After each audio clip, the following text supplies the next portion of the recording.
প্রায় ৪ বছর পর নিজের পুরনো ঘর ক্যাম্প ন্যুতে ফিরে সামাজিক মাধ্যমে বেশ কিছু ছবি শেয়ার করেছিলেন সাবেক বার্সেলোনা তারকা Lionel Messi.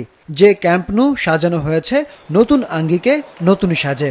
Audio streaming platform স্পটিফাইয়ের সঙ্গে চুক্তি থাকায় ভেন্যুটির নতুন নাম স্পটিফাই ক্যাম্প ন্যু, যেখানে মেসির মনুমেন্ট বানানোর উদ্যোগ নিয়েছে বার্সেলোনা। সেই সাথে আংশিক সংস্কার শেষে দীর্ঘ ২.৫ বছর পর নিজেদের মাঠে প্রতিযোগিতামূলক ম্যাচ আয়োজনের অনুমোদন পেয়েছে বার্সেলোনা। শনিবার লা লিগায় অ্যাথলেটিক বিলবাওয়ের বিপক্ষে ম্যাচ দিয়ে শুরু হবে নতুন রূপের ক্যাম্প ন্যুয়ের যাত্রা।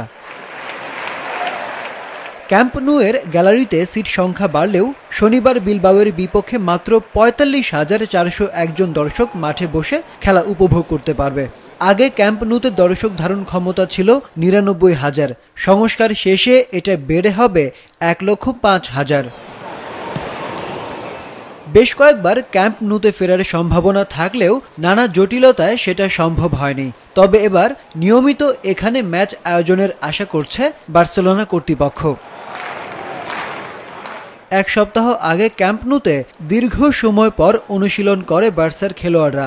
গ্যালারি থেকে তাদের স্বাগত জানায় বার্সা ফ্যানরা। ২০২৩ সালের মে মাসে সবশেষ প্রতিযোগিতামূলক ম্যাচ হয়েছিল ক্যাম্প ন্যুতে।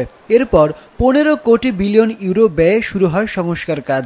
২০২৭ সালের মধ্যে সংস্কার কাজ পুরোপুরি শেষ হয়ে যাবে বলে আশা করছে স্প্যানিশ ক্লাবটি।